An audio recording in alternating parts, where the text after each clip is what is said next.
Mi nuera desempleada ganó $8 millones en la lotería. Fue entonces cuando nos corrió a mi hijo y a mí de la casa, diciendo, ya no sirven para nada. Ya no los necesito. Solté una risa que cortaba como un cuchillo. ¿Acaso leíste bien el nombre del boleto, querida?, dije. Me alegra tenerlos aquí. Sigue mi historia hasta el final y comenta desde qué ciudad me estás viendo, así puedo ver hasta dónde ha llegado mi historia. Nunca pensé que el sonido de la puerta de mi propia casa cerrándose de golpe marcaría el fin de todo lo que creía saber sobre mi familia.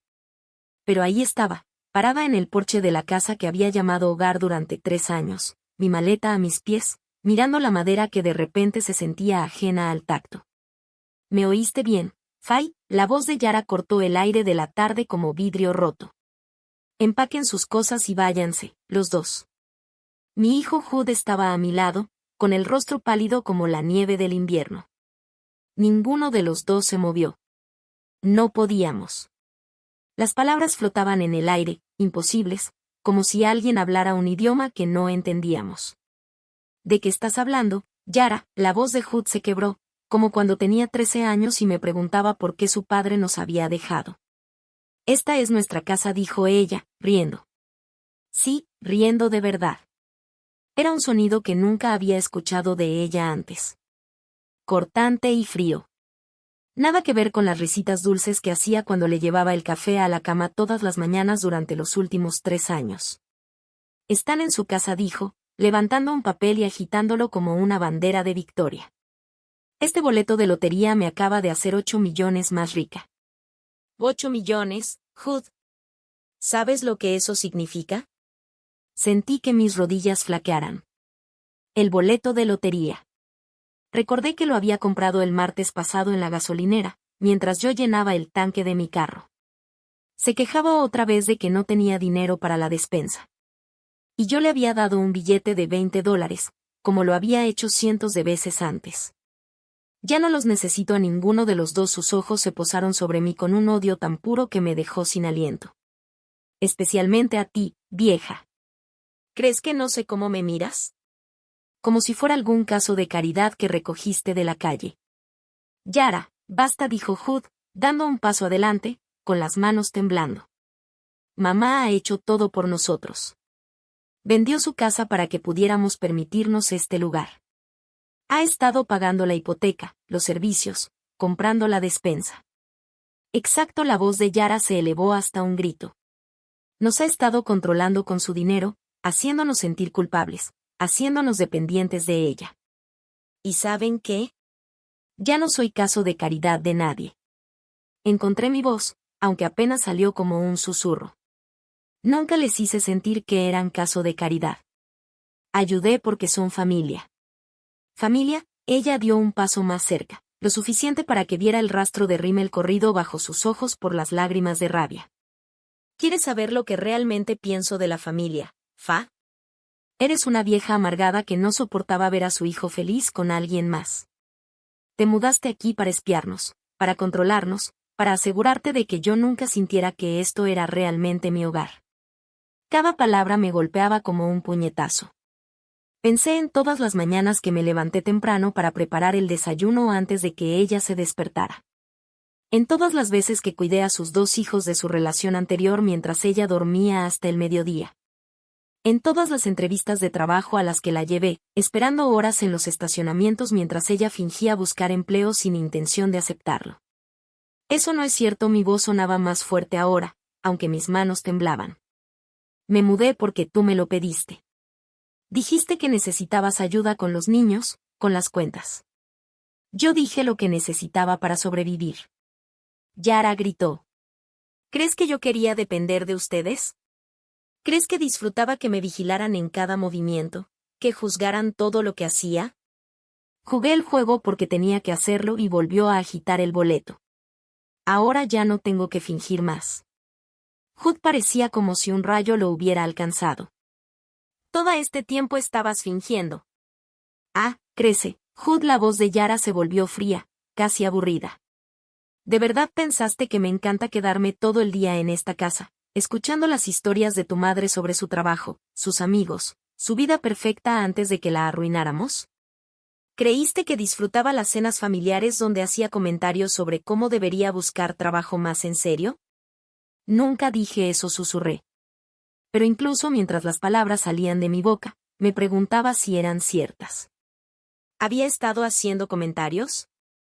¿La había estado juzgando sin darme cuenta? No tenías que decirlo, dijo Yara con una risa amarga, ahora presente en cada mirada, en cada suspiro cuando pagabas otra cuenta. Cada vez que te ofrecías a llevar a los niños a algún lado porque pensabas que yo no hacía lo suficiente.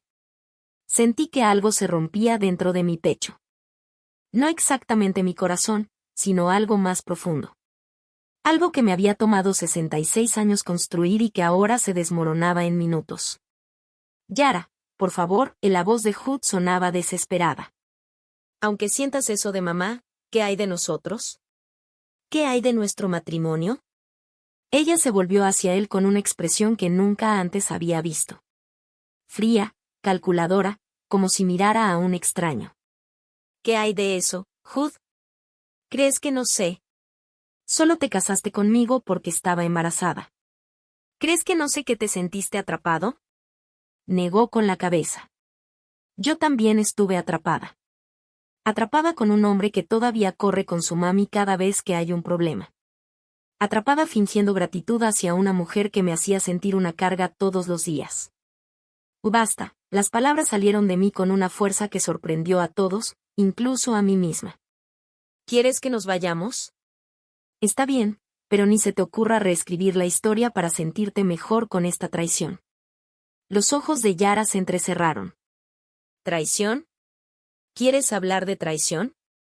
¿Qué tal la manera en que has controlado esta casa desde el primer día? ¿Qué tal cómo me hiciste sentir como una invitada en mi propio hogar? Esto nunca fue tu casa.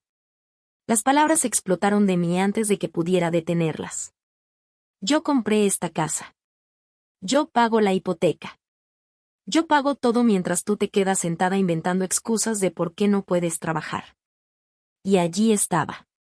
La sonrisa triunfante de Yara. La verdadera Fay, la que había estado llevando la cuenta todo este tiempo. Felicidades, Fay. Acabas de probar mi punto. Sentí que me estaba ahogando. Todo lo que había hecho, cada sacrificio que había hecho, estaba siendo retorcido en algo feo y manipulador. ¿Cómo era posible que ayudar a mi familia me convirtiera en la villana?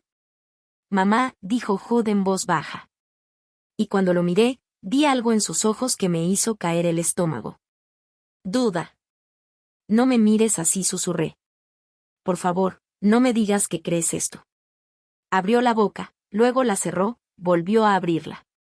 Ya no sé qué creer, dijo. Esas 7 palabras terminaron lo que Yara había empezado. Sentí que algo dentro de mí simplemente se detuvo. Dejar de pelear. Dejar de explicar. Dejar de esperar. Está bien, dije, levantando mi maleta, con las manos más firmes de lo que habían estado toda la noche. Me voy. Pero Hood, cuando te des cuenta de lo que perdiste hoy, caminé hacia mi coche y escuché a Yara gritar desde atrás, su voz dulce como el veneno. Que manejes bien, Fay, y no olvides llevarte también tus culpas. Lo último que escuché fue el sonido de mi puerta cerrándose. No de golpe esta vez, solo cerrándose. Final y absoluto. Como el final de una vida que había pensado duraría para siempre. Me senté en mi carro en el estacionamiento de un diner abierto las 24 horas, con las manos todavía aferradas al volante, aunque llevaba 20 minutos estacionada. El motor estaba apagado, pero no podía obligarme a entrar. No podía enfrentar la realidad de que no tenía a dónde más ir. Mi teléfono vibró. Un mensaje de texto de mi vecina Margaret.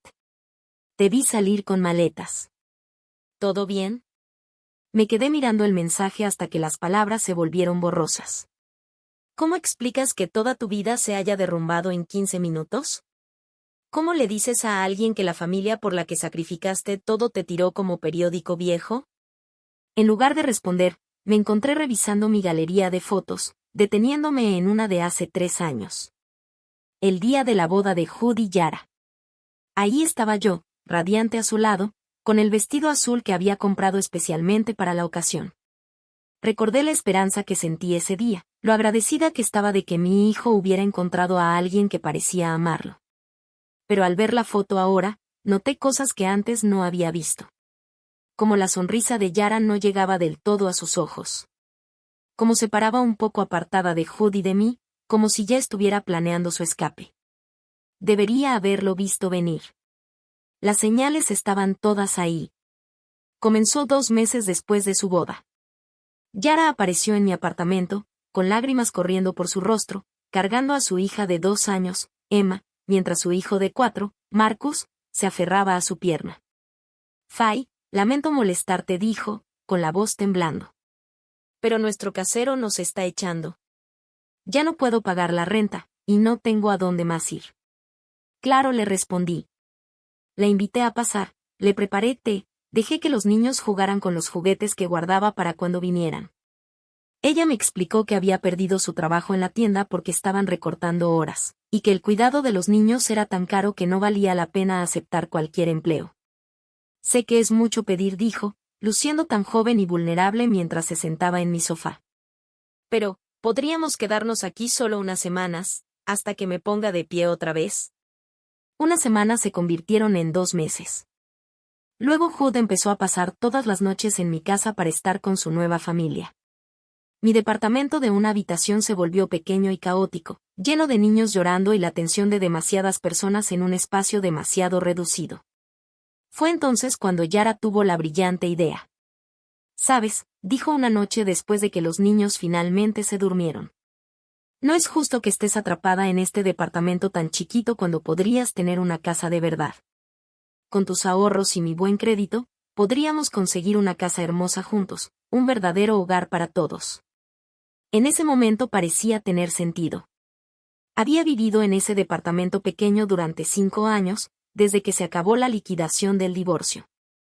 Tenía dinero ahorrado de mi trabajo en la compañía de seguros, suficiente para un buen enganche. Y la idea de tener un hogar de verdad otra vez, un lugar donde pudiera ver crecer a mis nietos, era demasiado tentadora para resistir. La casa era perfecta. 4 recámaras, un patio grande, una cocina con suficiente espacio para cenas familiares. Los pagos de la hipoteca eran altos, pero manejables con mi salario. Yara prometió que conseguiría trabajo una vez que estuviéramos instalados, cuando los niños estuvieran en una buena escuela. «Esto va a ser maravilloso», dijo, de pie en la sala vacía el día de la mudanza. Un nuevo comienzo para todos. Los primeros meses, realmente se sintió maravilloso. Llegaba del trabajo y encontraba a Yara preparando la cena, a los niños haciendo tarea en la mesa de la cocina, a Hood relajándose en el sillón después de su turno en el almacén. Se sentía como la familia que siempre había querido pero que nunca había tenido. Pero poco a poco las cosas comenzaron a cambiar. La búsqueda de empleo se volvió cada vez más superficial. Yara dormía hasta las 10 u 11 de la mañana y luego pasaba horas en el teléfono, diciendo que estaba viendo ofertas de trabajo. Cuando le preguntaba por entrevistas, siempre había una razón por la que no podía aceptar un puesto. Las horas no eran adecuadas, el salario era muy bajo, no entendían que necesitaba flexibilidad por los niños. «Es más difícil de lo que crees», decía, cuando yo le sugería con suavidad que quizá estaba siendo demasiado exigente. «Has estado en el mismo trabajo por 20 años, no entiendes cómo está el mercado laboral ahora». Así que dejé de preguntar y empecé a trabajar horas extra para cubrir los gastos que seguían aumentando: despensa, servicios, útiles escolares, ropa para los niños. La lista no dejaba de crecer y mi sueldo se seguía achicando. Luego vinieron las emergencias. Marcus necesitaba lentes. Emma tenía una infección de oído que requería antibióticos caros. El carro se descompuso y necesitaba reparaciones importantes. Cada crisis se sentía urgente, necesaria, y me encontraba recurriendo a mis ahorros una y otra vez. «Te prometo que te lo pagaré», decía Yara cada vez. Y yo le creía. Parecía genuinamente agradecida, genuinamente apenada por necesitar ayuda. Me abrazaba fuerte y me decía lo bendita que era, qué suegra tan maravillosa, qué santa. Yo vivía para esos momentos. Después de años sintiéndome inútil y descartada, tener a alguien que dependiera de mí se sentía bien. Se sentía como un propósito. La rutina de las mañanas se volvió sagrada para mí. Me levantaba a las 5:30 para preparar el desayuno para todos antes del trabajo, huevos revueltos para Hood, hotcakes para los niños, café con 2 azúcares para Yara, que nunca había sido madrugadora. Empacaba los lunches, me aseguraba de que las tareas estuvieran en las mochilas, y de alguna manera aún llegaba a tiempo al trabajo. No tienes que hacer todo esto, decía Yara. Pero nunca ofreció ayudar, ni sugirió turnarse. Y cuando insinuaba que tal vez ella podría encargarse del desayuno alguna vez, me recordaba lo difícil que le era funcionar por las mañanas. Que nunca había sido persona de desayunos y lo mucho que a los niños les encantaba mi comida. Los fines de semana eran para comprar despensa, limpiar, lavar ropa. Yara desaparecía por horas, diciendo que necesitaba tiempo a solas para relajarse del estrés de buscar trabajo. Yo me encontraba cuidando a los 2 niños, preparando la cena, manteniendo la casa que yo estaba pagando, mientras ella se hacía pedicuras o se encontraba con amigas para tomar café. Lo necesito, explicaba cuando llegaba a casa renovada y relajada. Si no cuido mi salud mental, nunca voy a poder funcionar bien para conseguir un trabajo. Siempre sonaba razonable. Todo lo que decía Yara sonaba razonable cuando lo explicaba. Tenía la manera de hacer que sus necesidades parecieran urgentes y mis preocupaciones, insignificantes. El punto de quiebre debería haber sido la Navidad pasada. Había pasado semanas planeando, comprando y cocinando para la reunión familiar que habíamos decidido organizar. Yara había prometido ayudar con los preparativos, pero la mañana de la fiesta se levantó con una migraña. Lo siento mucho, dijo, apenas levantando la cabeza de la almohada. Creo que es el estrés. Ya sabes cómo me ponen nerviosa estas reuniones familiares. Así que yo me había hecho cargo de todo sola. Cocinando para 12 personas, organizando, sirviendo, limpiando después, mientras ella se quedaba en la cama. Cuando su hermana Carol elogió la comida, de alguna manera Yara bajó las escaleras luciendo perfectamente descansada y aceptó el cumplido como si hubiera hecho la mitad del trabajo. Fay y yo hacemos tan buen equipo, dijo, rodeándome los hombros con su brazo. No sé qué haría sin ella. Y yo me sentí orgullosa, útil, como si estuviera exactamente en el lugar al que pertenecía. Ahora, sentada en el estacionamiento de este diner con todas mis pertenencias en el asiento trasero, podía verlo perfectamente que me había manipulado. Cada crisis, cada emergencia, cada momento de vulnerabilidad había sido cuidadosamente calculado para mantenerme dando, para hacerme creer que me necesitaban, para impedir que hiciera las preguntas difíciles. Lo peor no era el dinero. Ni siquiera era la traición. Era darme cuenta de que durante 3 años había estado viviendo una mentira. Cada cena familiar, cada risa compartida, cada momento tranquilo en el que me sentía agradecida por esta segunda oportunidad con la familia había sido construido sobre una manipulación tan hábil que nunca la vi venir. Mi teléfono vibró de nuevo. Esta vez era Hood. Mamá, ¿dónde estás? Tenemos que hablar.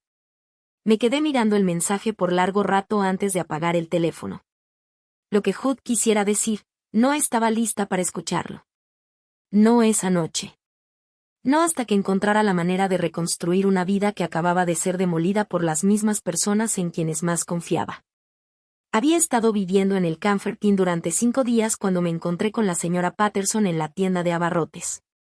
Había sido mi vecina durante 3 años. Ese tipo de mujer que siempre sabe todo de todos, pero que de alguna manera lo hace sentir como preocupación genuina y no como chisme. Su voz tenía ese tono particular que usan las personas cuando no están seguras si deben ofrecer simpatía o felicitaciones. Me enteré de tu buena fortuna. Me detuve en el pasillo de cereales, con una caja de avena en la mano. ¿Mi qué? Del premio de la lotería, querida. Yara se lo contó a todos en la reunión de la asociación vecinal. 8 millones. ¿Te imaginas? Los ojos de la señora Patterson brillaban de emoción. Fuiste tan generosa al darles la casa y mudarte a un buen hotel mientras buscabas un lugar más adecuado para tu nuevo estilo de vida. La caja de avena se me resbaló de las manos y cayó al suelo con un golpe sordo. ¿Qué? Dije. Oh, espero no haber arruinado alguna sorpresa. La señora Patterson se veía de repente preocupada. Parecía tan orgullosa cuando nos contó cómo habías decidido darle su independencia ahora que el dinero ya no era un problema. Qué suegra tan considerada, dijo. Siempre poniendo a la familia primero. Sentí que la sangre se me iba de la cara. ¿Qué exactamente te dijo? La señora Patterson se movió incómoda, claramente dándose cuenta de que había metido la pata en algo que no entendía. Pues, dijo que habías ganado la lotería y decidiste darles la casa como regalo, para que finalmente sintieran que era verdaderamente de ellos. Estaba tan emocionada, diciendo lo agradecida que estaba de que hubiera sido tan generosa todos estos años. Y ahora todos podrían ser felices e independientes. La tienda de abarrotes parecía girar a mi alrededor. Yara no solo me había robado mi hogar y mi familia, me había robado la reputación. Reescribía la historia para presentarse como la agradecida receptora de mi generosidad en lugar de la mujer manipuladora que me había echado sin tener a dónde ir. Dijo que estabas buscando departamentos en Florida, continuó la señora Patterson, su voz bajando al ver mi expresión. Que siempre habías hablado de retirarte a algún lugar cálido. Nunca había mencionado Florida, ni una sola vez. Pero era justo el tipo de detalle que hacía creíble la historia. El tipo de mentira que explicaría por qué una mujer de 66 años desaparecía de su vecindario de repente. Fa, ¿estás bien? Te ves muy pálida. Me agaché a recoger la avena, con las manos temblando tanto que apenas podía sostener la caja. Estoy bien. Solo cansada. Pero no estaba bien. Mientras terminaba mis compras en los días siguientes, me di cuenta de que Yara había hecho algo mucho más devastador que simplemente echarme. Había creado una narrativa que la hacía ver como la víctima de mi generosidad desbordante. Una historia que me pintaba a mí como la mujer rica que finalmente decidió dejar que la pobre familia joven se valiera por sí misma. Era brillante, de verdad, y absolutamente devastador. Esa misma noche, recibí una llamada de mi hermana Janet en Phoenix. Nunca habíamos sido particularmente cercanas, pero nos poníamos al tanto cada pocos meses. Fa, acabo de colgar con la prima Linda, y dijo que se enteró por Margaret que ganaste la lotería. ¿Es cierto? ¿Por qué no me llamaste? Cerré los ojos, sentada al borde de la cama del hotel que se había convertido en mi único mundo. Janet, eso no fue lo que pasó. ¿Qué quieres decir? Linda dijo, tu nuera publicó algo en Facebook sobre lo agradecida que estaba por tu generosidad. Que les habías dado la casa y que empezabas un nuevo capítulo en tu vida. Publicado en Facebook. Claro que sí. Yara se estaba asegurando de que la historia se difundiera por todos lados, cimentando su versión de los hechos en la mente de todos los que nos conocían. ¿Puedes ver la publicación?, pregunté, aunque temía la respuesta. No estoy en Facebook, pero Linda me la leyó. Sonaba tan dulce, Fay. Hablaba de lo maravillosa que habías sido como suegra, de cómo los habías apoyado en los momentos difíciles y de lo emocionada que estaba de que finalmente pudieras disfrutar de tu premio sin preocuparte por nadie más. Me sentí enferma. Yara había tomado cada momento genuino de nuestra relación y lo había convertido en un arma contra mí. Cada sacrificio que había hecho, cada factura que había pagado, cada vez que puse sus necesidades antes que las mías. Estaba siendo reinterpretado como las acciones de una mujer rica que finalmente decidió dejar de hacer de benefactora. Janet, necesito que me escuches con atención, dije. Te dije que yo no gané la lotería. La ganó Yara. Y me echó de la casa que yo he estado pagando. Estoy viviendo en un hotel. El silencio al otro lado de la línea se prolongó tanto que pensé que la llamada se había cortado.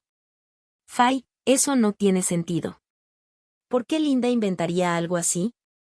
¿Y por qué tu nuera mentiría en Facebook?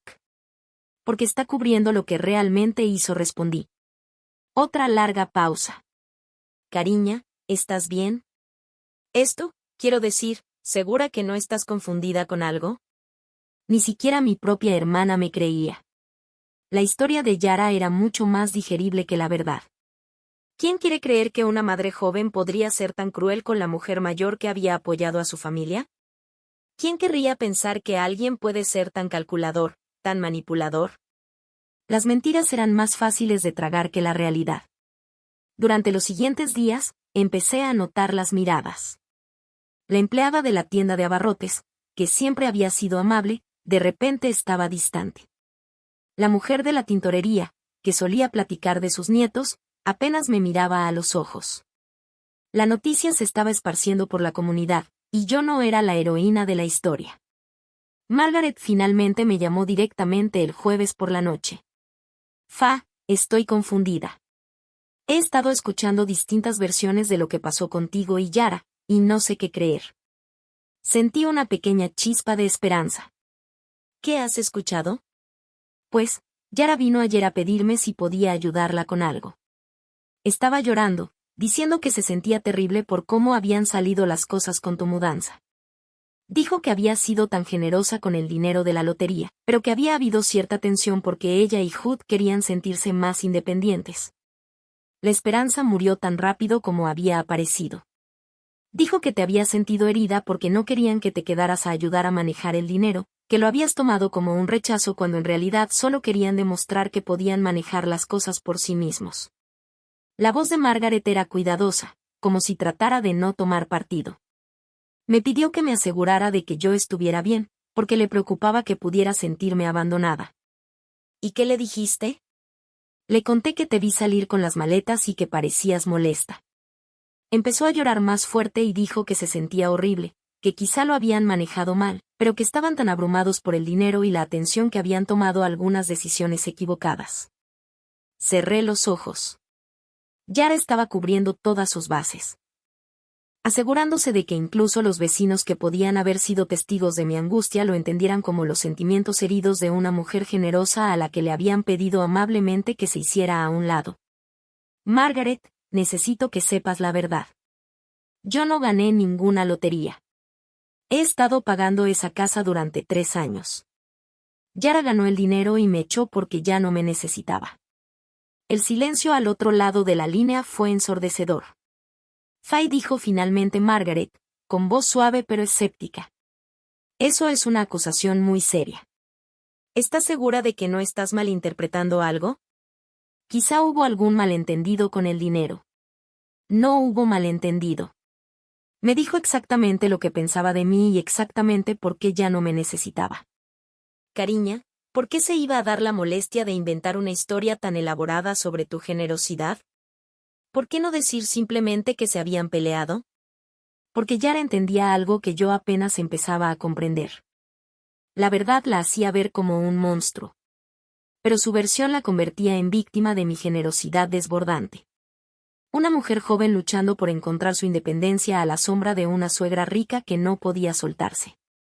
Su historia explicaba cada detalle extraño. ¿Por qué yo vivía en un hotel en lugar de un condominio de lujo? ¿Por qué me veía molesta en lugar de celebrar? ¿Por qué me había ido tan de repente sin despedirme de vecinos de toda la vida? En la versión de Yara, yo era la pariente rica y difícil que se había ofendido por su deseo de independencia. Yo era la mujer controladora que no podía aceptar que ya no necesitaban mi ayuda. Y lo más devastador era que la gente quería creer su historia porque era más fácil que aceptar que alguien a quien conocían y apreciaban fuera capaz de tanta crueldad. Era más cómodo pensar que los conflictos familiares eran solo malentendidos que eventualmente se arreglarían.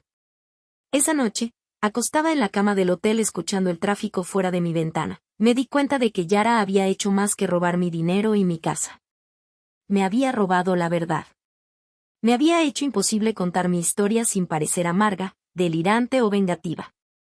Me había atrapado en una narrativa donde yo era una mujer generosa que debía estar agradecida por la independencia de la familia. O una anciana loca inventando historias sobre la dulce joven madre que siempre había sido tan agradecida por mi ayuda. Y lo peor era que empezaba a preguntarme si alguien alguna vez me creería cuando lograra demostrar lo que realmente había pasado. La habitación del hotel se había convertido en todo mi mundo. Y en el silencio de esas 4 paredes, los recuerdos que había estado evitando comenzaron a inundarme con claridad dolorosa. Era como si perderlo todo hubiera arrancado el filtro protector con el que veía mi vida. Y ahora podía ver patrones que antes eran invisibles mientras los vivía. Seguía pensando en la primera vez que conocí a Yara. Hood estaba tan nervioso, mordiéndose las uñas como cuando era niño y temía decepcionarme. «Mamá, hay alguien que quiero que conozcas», dijo durante la cena en nuestro restaurante de siempre. Se llama Yara y, bueno, es especial. La forma en que dijo especial debería haber sido mi primera señal. No especial como maravillosa o increíble. Especial como frágil, como algo que necesitaba ser tratado con cuidado. Cuando me la llevó a mi departamento la semana siguiente, me llamó la atención lo joven que se veía. Con 26 años, era 8 años menor que Hood, pero algo en ella la hacía parecer aún más joven. Tal vez era la manera en que se quedaba ligeramente detrás de él al entrar, o como apenas sostenía la mirada cuando nos presentaron. Es un gusto finalmente conocerla, señora Holloway dijo, con voz suave y dulce. Hood habla de usted todo el tiempo. Llevaba un vestido de verano sencillo que parecía de tienda de segunda mano, y mantuvo las manos cruzadas sobre su falda durante toda la visita. Cuando le ofrecí café, pidió agua. Y cuando sugerí pedir pizza para la cena, insistió en que no tenía mucho hambre. Todo en ella gritaba, pobrecita, tratando de no ser una carga. Y mi corazón se conmovió de inmediato. Hood llenó los huecos de su historia durante esa primera visita, mientras Yara se sentaba en silencio, asintiendo de vez en cuando o agregando algún pequeño detalle. Se había quedado embarazada joven, se casó con el padre, que resultó ser abusivo, y se divorció cuando los niños eran muy pequeños. Desde entonces había luchado para salir adelante, trabajando en tiendas cuando podía conseguir cuidado para los niños, viviendo en una serie de departamentos baratos. Ha pasado por mucho, mamá, dijo Hood. Y la forma en que la mira es como si fuera de cristal, pero es la persona más fuerte que conozco. Yo quería quererla más que eso. Quería protegerla. Aquí estaba esa joven que claramente había tenido una vida difícil, que había sido decepcionada por los hombres que deberían haberla cuidado. Y mi hijo la miraba como si ella sostuviera la luna. Pero incluso entonces, algo se sentía extraño. No era algo que pudiera señalar exactamente, solo la sensación de que la historia era casi demasiado perfecta, la madre soltera que lucha, el exesposo abusivo, los dos niños hermosos que necesitaban estabilidad. Era como un guión de película diseñado para despertar todos mis instintos maternales. Aparté esas dudas, diciéndome que estaba paranoica. Tal vez solo me sentía amenazada por otra mujer entrando en la vida de Hood. Tal vez me preocupaba perder mi lugar como la mujer más importante en su mundo. La segunda vez que la conocí, era una persona completamente distinta. Segura de sí misma, charlatana, llena de opiniones sobre todo, desde el restaurante que habíamos elegido hasta la película que vimos después. Hablaba de sus sueños de volver a estudiar, quizá diseño de interiores o educación infantil. Solo quiero lograr algo en mi vida, decía, con los ojos brillando de ambición. Quiero que mis hijos se sientan orgullosos de mí, ¿sabes? Era exactamente lo que cualquier madre quisiera escuchar de la novia de su hijo. Tenía metas, sueños, ganas de superarse. No estaba buscando solo a un hombre que la mantuviera. Pero ahora, mirando atrás, me doy cuenta de que esa fue la última vez que le escuché hablar de sus propias ambiciones. Una vez que se mudó con Hood, una vez que quedó embarazada y decidieron casarse, todo ese discurso sobre estudios y carreras simplemente desapareció. El compromiso fue un torbellino. Un mes era la mujer independiente con grandes sueños, y al siguiente me llamaba llorando porque había descubierto que estaba embarazada y Hood le había propuesto matrimonio, pero ella tenía miedo por el dinero. ¿Y si no podemos costear la boda? ¿Y si no soy una buena esposa? Por supuesto que intervine para ayudar con los preparativos de la boda. Por supuesto que ofrecí pagar las flores cuando su presupuesto se apretó. Por supuesto que me ofrecía cuidar a los niños mientras ella lidiaba con las náuseas matutinas. Cada crisis había sido perfectamente calculada, diseñada para tocar mis fibras sensibles y abrir mi cartera. Las náuseas matutinas fueron especialmente efectivas. Yara me llamaba al trabajo, con la voz débil y temblorosa, disculpándose por molestarme, pero explicando que se sentía demasiado enferma para cuidar a los niños y que Hood estaba trabajando y no sabía qué hacer. Empecé a usar mis horas de almuerzo para ir a ayudar. Llevaba sopa, llevaba a los niños al parque, limpiaba el departamento mientras ella descansaba. Me sentía tan útil, tan necesaria. Ahí estaba una joven que confiaba en mí lo suficiente como para pedir ayuda, que me veía como familia incluso antes de serlo oficialmente. No sé qué haría sin ti, me decía, con lágrimas en los ojos. Eres como la madre que nunca tuve. Esas palabras lo significaban todo para mí. Después de que el padre de Hood nos dejara, después de años sintiéndome un fracaso en el matrimonio, sintiéndome insuficiente de alguna manera, tener a alguien que me necesitara así se sentía como una redención. El patrón se había establecido tan temprano, tan sutilmente, que nunca lo reconocí como manipulación. Yara tenía una crisis, yo la resolvía, y ella se mostraba tan agradecida que me hacía sentir como la persona más importante en su mundo. Luego venía un breve periodo de calma antes de que surgiera la siguiente emergencia. Su coche se descomponía justo un día antes de una entrevista de trabajo. La niñera cancelaba a última hora porque tenía otros planes. Los niños se enfermaban justo cuando ella empezaba a sentirse confiada sobre algo. Y yo siempre estaba ahí, lista para ayudar, arreglar, hacer que todo mejorara. Hasta el embarazo siguió el mismo patrón. Al principio, todo iba bien. De repente, surgían complicaciones, problemas relacionados con el estrés que requerían reposo absoluto. Por supuesto, alguien tenía que cuidar a los otros niños. Por supuesto, alguien tenía que encargarse de las citas médicas y de las compras. Me siento tan mal pidiéndote que hagas todo esto, decía. Pero igual lo pedía. Y yo lo hacía, porque ¿qué clase de persona sería si dejara que una mujer embarazada y 2 niños pequeños sufrieran cuando yo podía ayudar? La manipulación había sido tan sutil, tan amorosa, que se sentía más como devoción familiar que como explotación. Cada vez que dudaba si estaba haciendo demasiado, Yara tenía otro momento de vulnerabilidad que me recordaba por qué me necesitaba. Lloraba por lo difícil que era estar embarazada mientras cuidaba a 2 niños. Se preocupaba sobre si Hood realmente la amaba o solo se sentía obligado a casarse con ella. Me confesaba sus miedos sobre no ser una buena madre, sobre que sus hijos crecieran sin la estabilidad que ella había tenido. Y yo la tranquilizaba, la apoyaba, le prometía que no estaba sola en eso, que ahora tenía familia, que yo siempre estaría ahí para ella. Mirando atrás, podía verlo perfectamente que me había manipulado. Había estudiado mis vulnerabilidades y las había explotado con precisión quirúrgica. Mi miedo a ser inútil. Mi culpa por la difícil infancia de Hood después de que su padre nos abandonara. Mi desesperado deseo de ser necesaria, de importar, de ser la clase de madre y abuela que hace la diferencia en la vida de los demás. Me había dado exactamente lo que yo pensaba que quería, una hija que me necesitara. Nietos que dependieran de mí. La oportunidad de ser la figura maternal que siempre creí que estaba destinada a ser. Pero todo había sido una actuación. Cada lágrima, cada crisis, cada momento de gratitud había sido cuidadosamente calculado para mantenerme dando cada vez más de mí mientras ella no daba nada a cambio. Lo peor fue darme cuenta de cuántas oportunidades había tenido de ver la verdad. La forma en que nunca cumplía con ningún plan que la hiciera menos dependiente de mí. Como sus emergencias siempre coincidían con momentos en que yo podría haberme retirado o esperado más de ella. Como, poco a poco, me fue aislando de otras relaciones creando crisis constantes que requerían toda mi atención. Dejé de almorzar con mis amigas del trabajo porque siempre estaba corriendo a ayudar a Yara con algo. Renuncié a mi club de lectura porque los miércoles por la noche se habían convertido en mi noche habitual de niñera. Cancelé planes de fin de semana incontables veces porque Yara se sentía abrumada y necesitaba apoyo.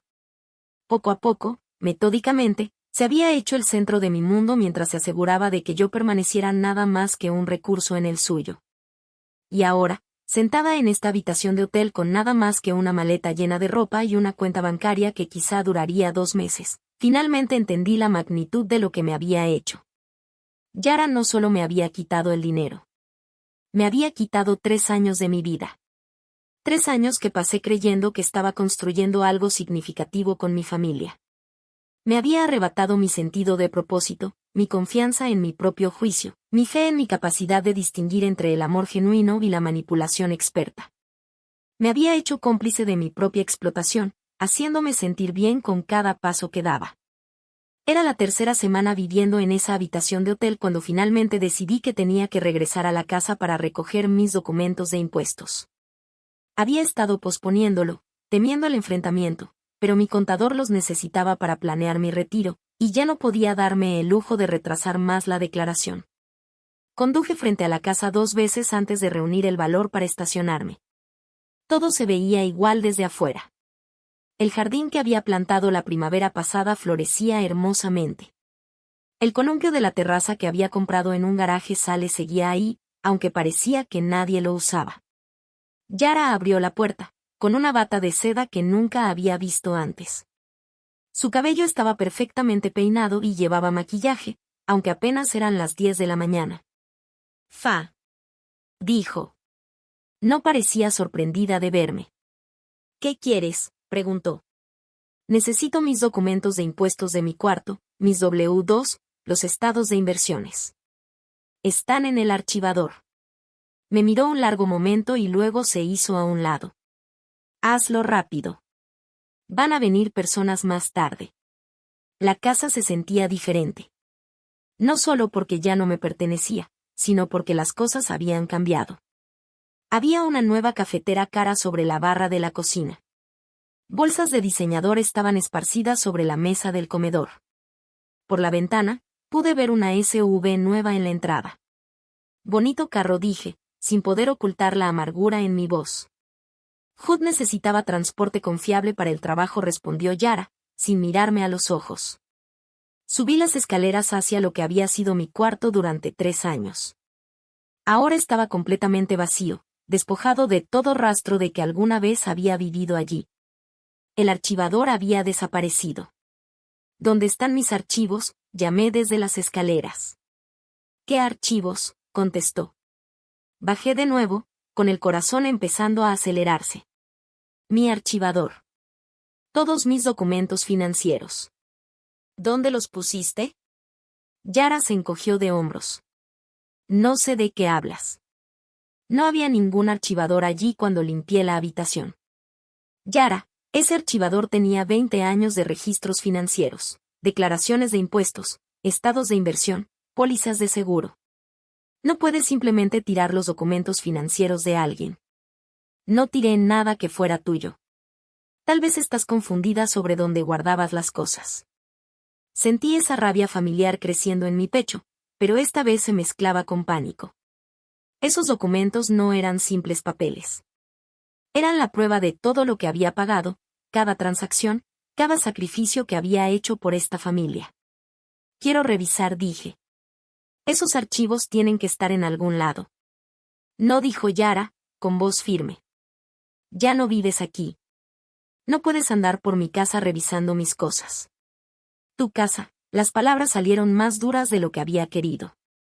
«He estado pagando la hipoteca de esta casa durante 3 años. Eso fue tu elección. Nadie te obligó a pagar nada». La miré, viéndola claramente tal vez por primera vez. La joven dulce y vulnerable había desaparecido por completo. En su lugar estaba alguien frío, calculador y totalmente sin remordimientos. «Necesito esos documentos, Yara. Si los tiraste, necesito saberlo para poder solicitar duplicados a mi banco y a mi empleador». «Te dije que no sé nada sobre ningún documento», respondió. Pero algo en su voz, una ligera vacilación, me hizo mirarla con más atención. Estaba mintiendo. Sabía exactamente qué había pasado con mis archivos. «Está bien», dije. «Contactaré a mi abogado para obtener copias de todo». Por un instante, vi un destello de algo en sus ojos. No era miedo exactamente, sino preocupación. Me fui sin decir otra palabra, pero no podía quitarme la sensación de que había algo importante que estaba pasando por alto. Algo en la forma en que reaccionó cuando mencioné obtener copias de mis registros financieros. Esa tarde, llamé a mi banco para solicitar estados de cuenta de los últimos 3 años. Fue un proceso tedioso, pero necesitaba reconstruir mis registros financieros de todos modos para efectos de impuestos.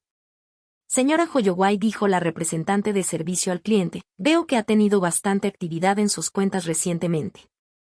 ¿Desea que incluya el depósito de la lotería del martes pasado?». Casi se me cae el teléfono. «Disculpe». «¿Qué depósito?». «El depósito de 47,000 pesos del martes, 15 de marzo. La anotación dice que son ganancias de la lotería».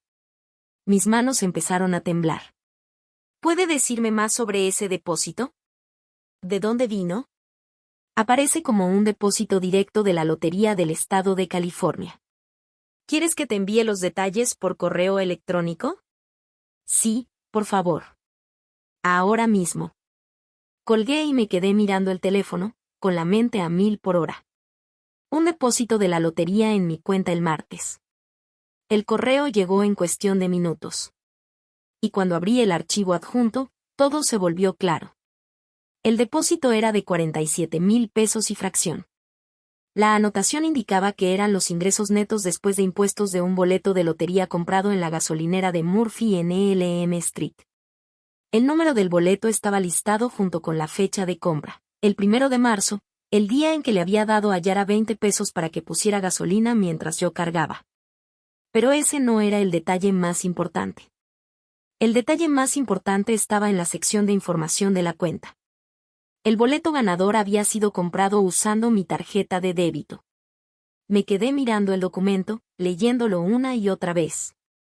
Yara había comprado el boleto con mi dinero usando mi tarjeta, lo que legalmente significaba que el boleto me pertenecía a mí, pero ella reclamó el premio de 8 millones de pesos. ¿Cómo era eso posible? Llamé a la línea de atención al cliente de la comisión de la lotería, pasando por los menús automáticos hasta llegar a un representante.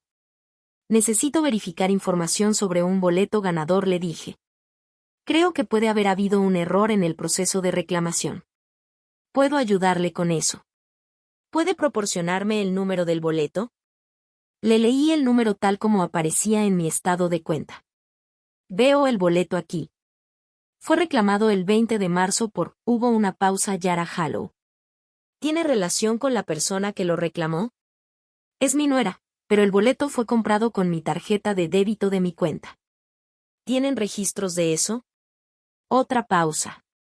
Señora, estoy viendo que el boleto fue comprado con una tarjeta de débito que termina en 78.42. ¿Es su tarjeta? Sí, lo es. Bueno, eso es inusual.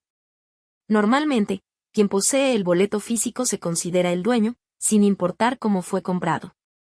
Pero si usted dice que el boleto se compró con su tarjeta sin su permiso. No, tenía permiso para usar mi tarjeta para gasolina, pero no creo que tuviera permiso para reclamar premios de lotería en un boleto comprado con mi dinero. Señora, esto suena a que podría ser un asunto legal. El boleto fue reclamado de buena fe, pero si hay disputa sobre la propiedad basada en cómo se compró, tal vez quiera consultar con un abogado. Colgué y me senté en la habitación del hotel, mirando los documentos esparcidos sobre la cama. Por primera vez en semanas, sentí algo que no fuera desesperación. Sentí esperanza. Yara había cometido un error. En su afán por reclamar el premio, había pasado por alto el hecho de que el boleto fue comprado con mi tarjeta, de mi cuenta. Ella asumió que tener el boleto físico era suficiente, pero la ley podría verlo de otra manera. Especialmente si podía probar que los 20 pesos usados para comprar el boleto provenían de mi cuenta y que Yara no tenía derecho legal a reclamar un premio de un boleto que no había pagado realmente. Pensé en los 47,000 pesos que habían sido depositados en mi cuenta. Claramente, la comisión de la lotería había intentado inicialmente pagar el premio a la cuenta asociada con la tarjeta usada para la compra, pero de alguna manera Yara había redirigido el premio mayor hacia ella. A la mañana siguiente, llamé a 3 abogados diferentes antes de encontrar uno que se especializara en disputas de lotería. La oficina de Martin Greenberg estaba en el centro, y aceptó verme esa misma tarde. Este es un caso interesante, dijo después de revisar los documentos que le había llevado. La ley es bastante clara sobre la propiedad de los boletos de lotería. Si alguien compra un boleto con fondos que pertenecen a otra persona sin que esa persona lo sepa o consienta la compra específica, el boleto legalmente pertenece a quien proporcionó el dinero. Pero ella tenía permiso para usar mi tarjeta para gasolina. ¿Le dio usted permiso específico para comprar boletos de lotería? Recordé aquel día. No dije. Le di 20 pesos y le dije que los usara para gasolina. Nunca mencioné nada sobre boletos de lotería. Entonces tiene un caso. La cuestión es si podemos probar que el boleto fue comprado sin su consentimiento específico y si podemos demostrar que su nuera reclamó conscientemente un premio que legalmente le pertenece a usted. Se recargó en su silla. Cuénteme sobre su relación con ella. ¿Alguna vez ha usado su dinero para otros fines sin pedir permiso? Durante la siguiente hora, le conté todo, los pagos de la hipoteca, los servicios, la despensa, las constantes emergencias que siempre parecían requerir mi intervención financiera. Cuanto más hablaba, más interesado se mostraba. Señora Holloway, dijo finalmente, creo que aquí podría haber más que un simple conflicto por un boleto de lotería. Lo que usted describe parece un patrón de explotación financiera combinado con el problema del boleto. Podríamos estar ante un caso de fraude. Por primera vez en un mes, sonreí. Una sonrisa de verdad. ¿Cuánto tiempo crees que tardará esto? Depende de qué tan rápido quiera llegar a un acuerdo tu nuera, porque tengo la sensación de que no querrá que esto llegue a juicio. 3 semanas después de contratar a Martin Greenberg, estaba sentada en su oficina mientras él hacía la llamada que cambiaría todo. Había insistido en estar presente cuando contactara al abogado de Yara, queriendo escuchar su reacción de primera mano. Habla Martin Greenberg, representando a Fa Holloway, dijo al altavoz. Creo que su clienta tiene algunos documentos que pertenecen a mi cliente. La voz al otro lado del teléfono era clara, profesional. Señor Greenberg, mi clienta ya le dijo a la señora Holloway que no tiene ningún documento que le pertenezca. Qué interesante, respondió Martín, porque tenemos una orden judicial para examinar el contenido del archivador que fue retirado del cuarto de la señora Holloway. El que su clienta afirmó que no existía. Silencio al otro lado. Martín me sonrió y continuó.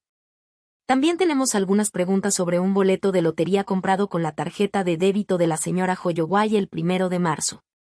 Su clienta reclamó las ganancias de ese boleto. Nos gustaría discutir las implicaciones legales de eso. Necesitaré hablar con mi clienta y le daré respuesta. Por supuesto, pero debo mencionar que estamos preparados para presentar cargos civiles y penales si no podemos resolver este asunto rápidamente. El fraude de lotería es un delito grave, como seguramente sabe. La llamada terminó y sentí algo que no experimentaba desde hacía meses: satisfacción. ¿Cuánto crees que tardarán en responder?, pregunté. No mucho. Nadie quiere que un caso de fraude de lotería llegue a juicio. Demasiada publicidad, demasiado riesgo. Tenía razón. El abogado de Yara devolvió la llamada en menos de 2 horas. Mi cliente está dispuesta a discutir un acuerdo. La reunión se programó para el viernes siguiente, en la oficina de Martín. Pasé la semana preparándome emocionalmente para ver a Yara otra vez, sabiendo que esta vez sería diferente. Esta vez tenía pruebas. Esta vez tenía poder. Cuando Yara entró a la sala de conferencias, apenas la reconocí. Había desaparecido la costosa bata de seda y el maquillaje de diseñador. Se veía exhausta, asustada y mucho mayor que sus 31 años. Jude estaba con ella, su rostro pálido y demacrado. Se sentaron frente a Martín y a mí, y por un momento, nadie dijo nada. Finalmente, Martín rompió el silencio. Empecemos con el boleto de lotería. La señora Holloway tiene registros bancarios que muestran que el boleto ganador fue comprado con su tarjeta de débito usando fondos de su cuenta. Su cliente reclamó las ganancias de un boleto que legalmente no le pertenecía. El abogado de Yara, un hombre nervioso llamado Richards, se movió incómodo en su silla. Mi clienta tenía permiso para usar la tarjeta para gasolina. Martín respondió con calma. No para apuestas. La señora Holloway nunca dio su consentimiento para la compra de boletos de lotería, lo que significa que el boleto legalmente le pertenecía. Deslizó un documento sobre la mesa. Este es un estado de cuenta de la Comisión de Lotería que confirma que el pago inicial se intentó depositar en la cuenta de la señora Holloway, que es donde automáticamente van los premios menores cuando un boleto se compra con una tarjeta registrada. Su clienta los contactó luego alegando un error y redirigió el premio mayor a sí misma. Observé cómo el rostro de Yara se derrumbaba mientras comprendía las implicaciones. Pero eso no es todo, continuó Martín. También hemos estado examinando los registros financieros de la señora Holloway durante los últimos 3 años. ¿Quieren ver lo que encontramos? Abrió una carpeta gruesa y comenzó a mostrar estados de cuenta bancarios, registros de hipoteca y recibos de servicios. La señora Holloway pagó $247,000 en pagos de hipoteca de una casa en la que no estaba en la escritura. Pagó $18,000 en servicios, $31,000 en despensa para una familia de 5, $12,000 en gastos médicos por hijos que legalmente no eran su responsabilidad.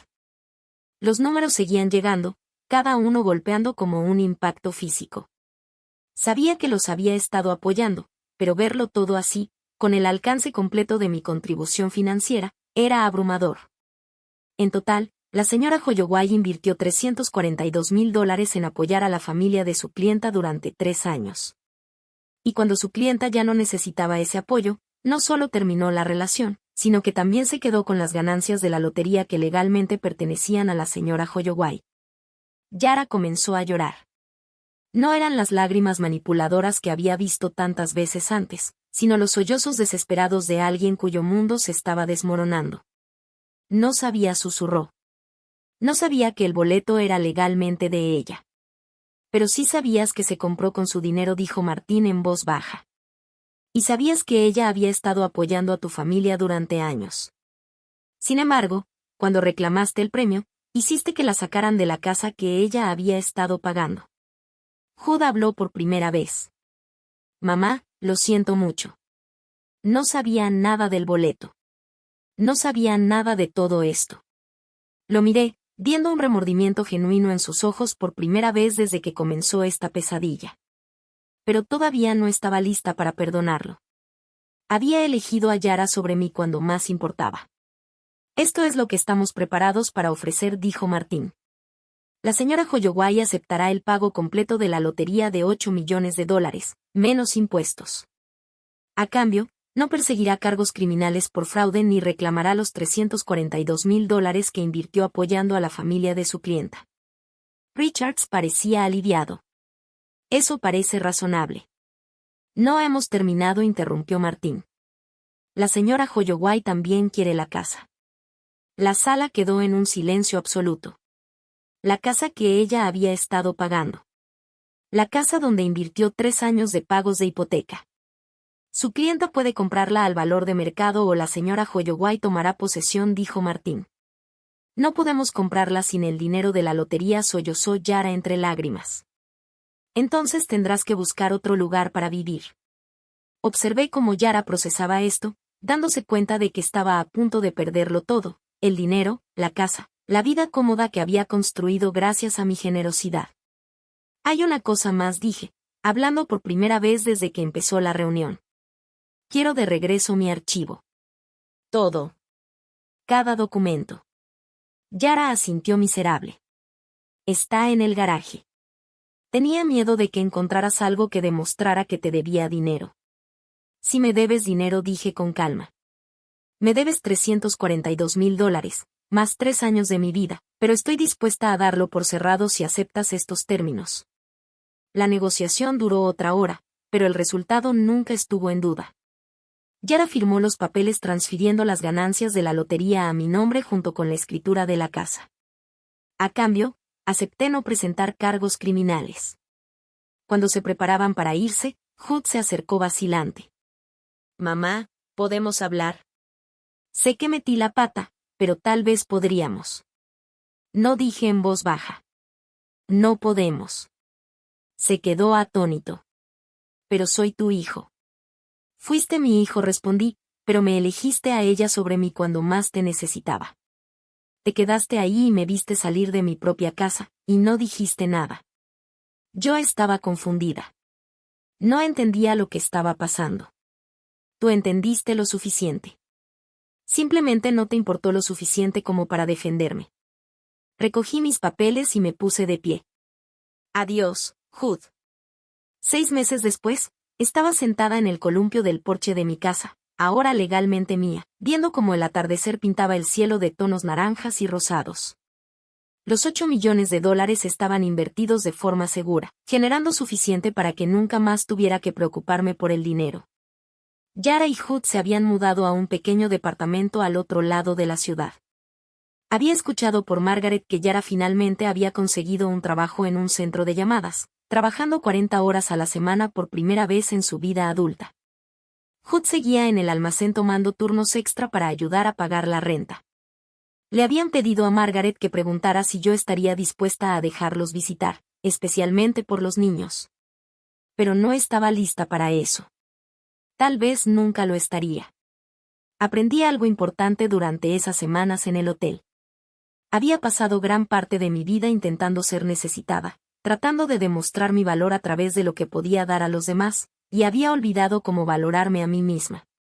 El dinero no era la verdadera victoria. La verdadera victoria era entender que no necesitaba la aprobación de nadie más para tener valor. No necesitaba comprar amor ni ganar afecto a través del sacrificio. Yo era suficiente. Solo yo, por mí misma, era suficiente. Esa tarde, Margaret vino con una cazuela y chismes de la reunión de la asociación del vecindario. Yara volvió a preguntar por ti, dijo mientras nos sentábamos en el porche. Quería saber si parecías feliz. Pensé en esa pregunta. ¿Era feliz? A veces me sentía sola. Extrañaba tener familia cerca. Extrañaba sentirme necesaria, pero ya no estaba amarga. Ya no estaba enojada. Dile que estoy contenta, dije finalmente. Eso es más de lo que alguna vez fui cuando trataba de hacer feliz a todo el mundo. Margaret asintió. Te ves diferente, en paz. Tenía razón. Por primera vez en mi vida adulta, estaba viviendo para mí misma, tomando decisiones basadas en lo que yo quería, no en lo que los demás necesitaban de mí. Era una sensación extraña, pero no desagradable. Mientras veía salir las estrellas esa noche, pensé en la mujer que había sido hace 3 años. Desesperada por ser útil, por importar, por tener un propósito. Había encontrado todas esas cosas, pero no de la manera que esperaba. Importaba porque había defendido mi propia voz. Tenía propósito porque había decidido valorar mi propia dignidad por encima de la comodidad de los demás. Era útil porque había aprendido a usar mis recursos sabiamente para mí misma, en lugar de para personas que daban por sentada mi generosidad. Había pagado un precio alto por esas lecciones. Pero mientras me sentaba en mi casa, verdaderamente mi casa ahora, sabía que había valido la pena. Algunas personas podrían llamar a lo que hice venganza. Pero no lo era. Era justicia. Y a veces, la justicia se parece exactamente a una mujer mayor sentada en su propio columpio del porche, finalmente libre para vivir la vida según sus propios términos. Ahora, tengo curiosidad por ustedes, quienes escuchan mi historia. ¿Qué harían si estuvieran en mi lugar? ¿Alguna vez han pasado por algo similar? Comenten abajo. Y mientras tanto, en la pantalla final les dejo 2 historias más, favoritas del canal, que definitivamente los sorprenderán. Gracias por acompañarme hasta aquí.